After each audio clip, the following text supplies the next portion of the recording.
Welcome back to my channel. ಹೊಸದಾಗಿ channel ನೋಡ್ತಾ ಇದ್ದರೆ ಸಬ್ಸ್ಕ್ರೈಬ್ ಮಾಡಿಕೊಂಡು ಸಪೋರ್ಟ್ ಮಾಡಿ.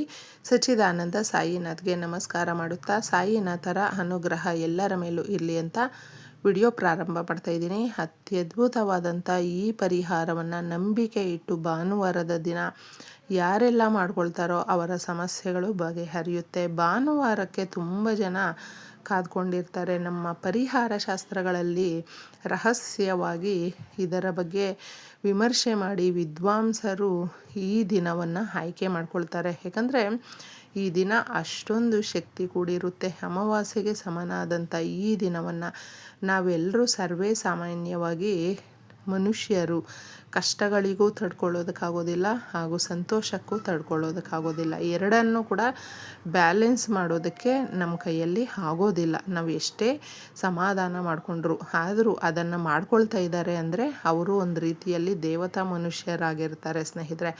ನಾವು ಕೂಡ ಅದು ಸಾಧ್ಯ ಆಗುತ್ತೆ ಮಾಡಿಕೊಂಡಾಗ. ಮನೆಯಲ್ಲಿ ಸಾಲಕ್ಕೆ ಜಾಸ್ತಿ ಗುರಿಯಾಗಿರ್ತಾರೆ.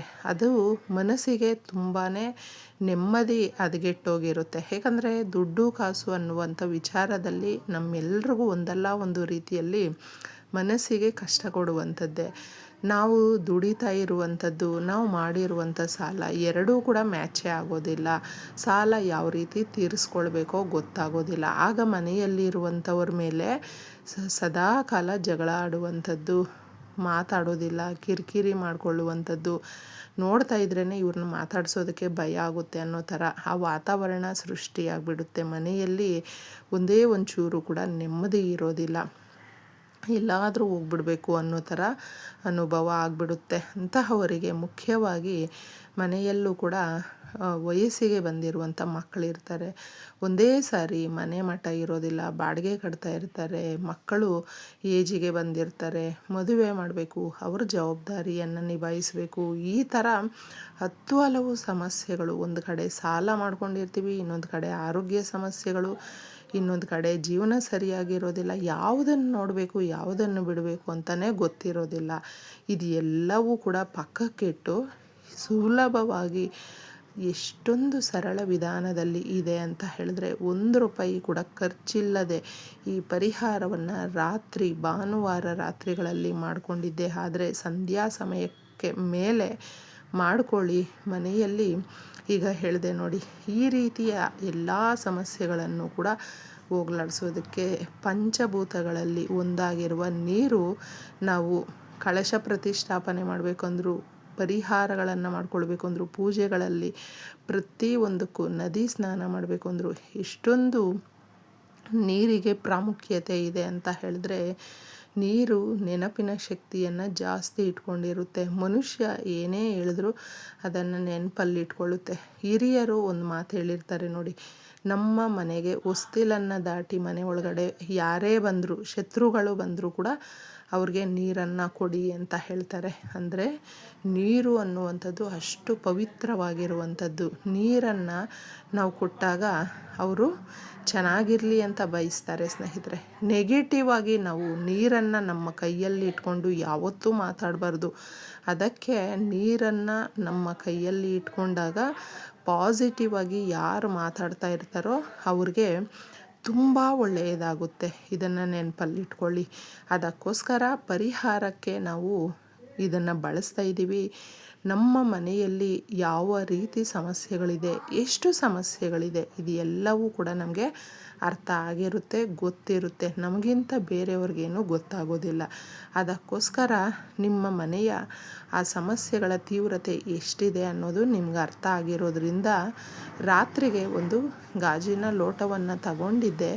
ಶುದ್ಧವಾದಂಥ ನೀರು, ನಾವು ಕುಡಿಯುವಂಥ ನೀರನ್ನು ತಗೊಳ್ಬೇಕು. ನಾವು ಯಾರಿಗಾದರೂ ಸಾಲ ಕೊಡಬೇಕು ಅಂದ್ಕೊಳ್ಳಿ, ಅಥವಾ ನಾವೇ ಸಾಲವನ್ನು ತಗೊಂಡಿರ್ತೀವಿ, ವಾಪಸ್ ಕೊಡಬೇಕು, ಅಥವಾ ನಮಗೆ ಕೊಡಬೇಕಾಗಿರುವಂಥದ್ದು ಬಂದರೆ ಸಾಕು ಅನ್ನೋ ಥರ ಇದ್ದರೆ ನೀವು ಲವಂಗಗಳನ್ನು ತಗೊಳ್ಳಿ.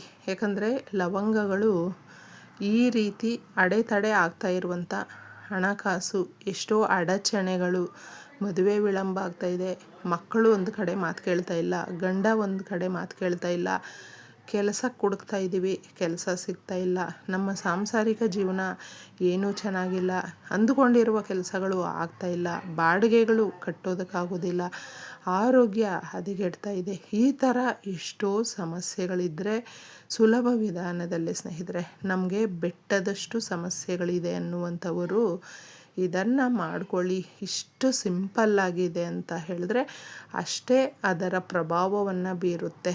ಇದನ್ನು ಗಮನದಲ್ಲಿಟ್ಕೊಂಡು ನಂಬಿಕೆಯಿಂದ ಮಾಡಿಕೊಂಡಾಗ ಮಾತ್ರ ನಮಗೆ ರಿಸಲ್ಟ್ ಬರುತ್ತೆ. ಗಾಜಿನ ಲೋಟ ತಗೊಂಡು ಅದಕ್ಕೆ ಶುದ್ಧವಾಗಿರುವಂಥ ನೀರನ್ನು ತಗೊಳ್ಬೇಕು.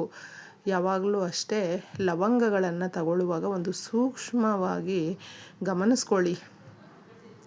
ಮೊಗ್ಗಿರಬೇಕು. ಮೊಗ್ಗಿದಾಗ ಅದು ಪರಿಪೂರ್ಣವಾಗಿರುತ್ತೆ. ಏನೇ ಕೋರಿಕೆ ಕೇಳಿಕೊಂಡ್ರು ನಮ್ಮನ್ನು ಇಷ್ಟಪಡುವಂಥವರು ನಮ್ಮ ಮೇಲೆ ಯಾವಾಗಲೂ ಸಿಡಿ ಅಂತ ಇರ್ತಾರೆ, ಅಥವಾ ಬಾಯಿ ಮಾತಲ್ಲಿ ದೂರ ಆಗಿರ್ತಾರೆ, ಯಾರೇ ಆಗಿರಬಹುದು. ಮತ್ತು ಅವರು ನಮ್ಮ ಜೀವನದಲ್ಲಿ ಬರಬೇಕು ಅಂತ ಬಯಸ್ತಾ ಇದ್ದರೆ ಲವಂಗಗಳು ಪ್ರತಿಯೊಂದು ಕೆಲಸದಲ್ಲೂ ಅಡೆತಡೆ ಆಗ್ತಾಯಿದ್ರೆ ಅದನ್ನು ಸರಾಗವಾಗಿ ಸಾಗೋದಕ್ಕೆ ಸಹಾಯ ಮಾಡುತ್ತೆ. ಲವಂಗಗಳನ್ನು ಒಂದು 5 ತಗೊಳ್ಳಿ, ಮೊಗ್ಗಿರುವಂಥ ಲವಂಗಗಳನ್ನು.